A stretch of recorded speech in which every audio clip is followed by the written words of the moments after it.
আজকে আমার নানির কাছ থেকে ঝাল ঝাল মোরগের মাংস রান্না করা শিখে নিব। গোবরের খড়ি দিয়ে কিন্তু এই রান্নাটা হবে। আমার নানির হাতে যেন জাদু আছে। কেমনে এত টেস্টি হয়। এদিকে আমার নানির এতগুলো হাঁস মুরগি সবগুলোকে খাবার দিলাম আমি। তারপর সবকিছু রেখে শ্বশুর বাড়িতে ব্যাক করছি। রুকায়া 5 মিনিট খেলাধুলা করে পুরো রাস্তায় ঘুমাইছিল, আর আমি একা একাই 2 ঘন্টা ড্রাইভ করে রাজশাহীতে চলে আসলাম। আসসালামু আলাইকুম, কেমন আছেন সবাই? এটা হলো আমার নানুর বাড়ি, আমার ছোটবেলা স্মৃতির জায়গা, আমার ভালো লাগা ভালোবাসার জায়গা। এসেছি একদিন হয়ে গেছে, কিন্তু নানা নানিদের সময় দিতে গিয়ে আমি ভিডিও করি নাই। আজকে আমার জন্য ঝাল ঝাল মোরগের মাংস রান্না করা হবে। ভাবলাম যে বসে বসে দেখে নি, আপনাদের সাথেও শেয়ার করে নি। রান্নাঘরে অনেক গরম ছিল, বাট নানি এত সুন্দর করে বসে রান্না করে যেন মনে হয় যে নানির কোনো গরমই লাগছে না। মোরগটা অনেক বড় ছিল, বাট এটা মেবি পাকিস্তানি ছিল। সাথে থাকবে পাটের শাক। পাটের শাক আমার এত এত বেশি পছন্দ। সাথে যদি থাকে ডাল, তাহলে তো কোনো কথাই নেই। এক হাতে কত কাজ করে দেখেন। এদিকে ভাত হয়ে গিয়েছে, ভাতের মার পাশাতে দিয়েছে।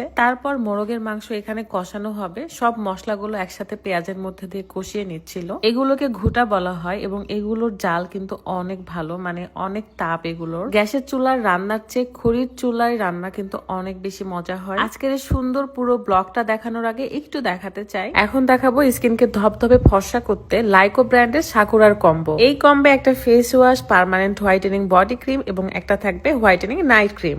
আরো খুশির খবর হলো, আপনি যদি আমার ভিডিও দেখে এই কম্বোটা অর্ডার করেন তাহলে 30% ডিসকাউন্ট পেয়ে যাচ্ছেন। জান্নাতিস গ্লো ফেসবুক পেজ থেকে আপনারা এই কম্বোটা পেয়ে যাচ্ছেন। পেজটা ভিডিও ডেসক্রিপশনে দেওয়া আছে। এই নাইট ক্রিমটি একসাথে 3টা কাজ করে, সিরামের কাজ করে, আই ক্রিমের কাজ করে এবং এসেন্স গ্লো। সময়ও বাঁচে আর টাকাও কমে। 100% অরিজিনাল। আপনারা ডেলিভারি ম্যানের কাছ থেকে কিন্তু কিউআর কোড স্ক্যান করে নিতে পারেন যে অরিজিনাল কিনা। আর এই বডি ক্রিমের কথা কি বলবো, মাশাআল্লাহ, স্কিনকে এত সুন্দর ব্রাইট টোন নিয়ে আসে। আপনারা জাস্ট দেরি না করে এখনই এই কম্বোটা অর্ডার করে ফেলুন জান্নাতিস গ্লো ফেসবুক পেজ থেকে। Thank you so much. আমি দেখলাম সব মশলাগুলো একসাথে নিয়ে ভালো করে কষায় নিল, যদিও বা আমি নাড়তেছিলাম এখানে। তারপর এই মোরগের মাংস সব দিয়ে দেওয়া হলো। দেখেন মনে হচ্ছে যেন গরুর মাংস।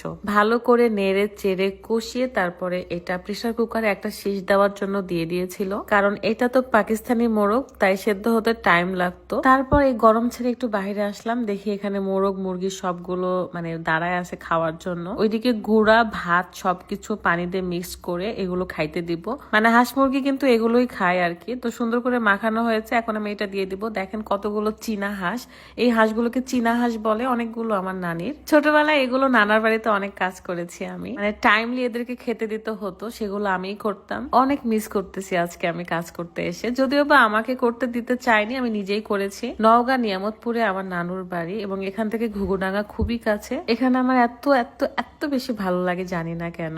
আমার ছোটবেলাটা এখানেই কেটেছে, মানে ক্লাস 6 অব্দি আমি এখানেই পড়াশোনা করেছি, এখানেই থেকেছি। নানা নানির কাছেই মানুষ হয়েছি বলতে গেলে। তারপর ক্লাস 7 থেকে ক্লাস 10 অব্দি আমার আব্বুর কাছে ছিলাম, আর ইন্টারমিডিয়েট রাজশাহীতে পড়তে গিয়েছিলাম। মেসে থেকে পড়াশোনা করতাম, সেখানেই তো আপনাদের ভাইয়ার সাথে পরিচয়, বিয়ে শাদী সবকিছুই হয়ে গেল। ছোট্ট এই জীবনের রাস্তাগুলো কতবার মোড় বাঁক নিয়েছে কেউ বলতে পারবে না। আমরাই সিচুয়েশন গুলো পার করেছি, তাই আমরা খুব ভালো করে জানি মানুষের জীবন কত রকম, তাই না? যাই হোক, এত সুন্দর স্মেল বের হচ্ছিল এই মুরগির মাংসের, মানে বলে হয়তো বুঝাইতে পারবো না। আপনারা যদি এটার স্মেল পাইতেন তাহলে আপনাদের এক্ষুনি ক্ষুধা লেগে যেত।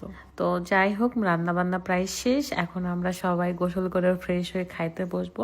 আমরা বাসার সবাই একসাথে খাওয়া দাওয়া করি। দুর্ভাগ্যবশত আমি এই ভিডিওগুলো আর করি নাই পরে, কারণ অনেক বেশি তাড়াহুড়ো করতেছিলাম রাজশাহীতে ব্যাক করার জন্য। রুকায়ার আবার স্কুলে এক্সাম আছে, এই কারণে আরো যাইতে হবে। তার মধ্যে আমি আর আমার মেয়ে একাই ছিলাম, 2 ঘন্টার পথ, সো একটু তাড়াতাড়ি বের হয়েছি। কিছুক্ষণ রুকায়া একা একাই খেলছিল, আমার সাথে অনেক গল্পও করছিল, বাট একটু পরে দেখি যে সে ঘুমায় গেছে। তারপরে আস্তে আস্তে ড্রাইভ করে এসেছি, এন্ড রাজশাহীতে পৌঁছাতে পৌঁছাতে মাগরিবের আজান দিয়ে দিয়েছে। আজকের মতো বিদায় নিচ্ছি, সামনে খুবই স্পেশাল একটা ভিডিও আসতে চলেছে। সো ভালো থাকবেন সবাই, আল্লাহ হাফেজ, আসসালামু আলাইকুম।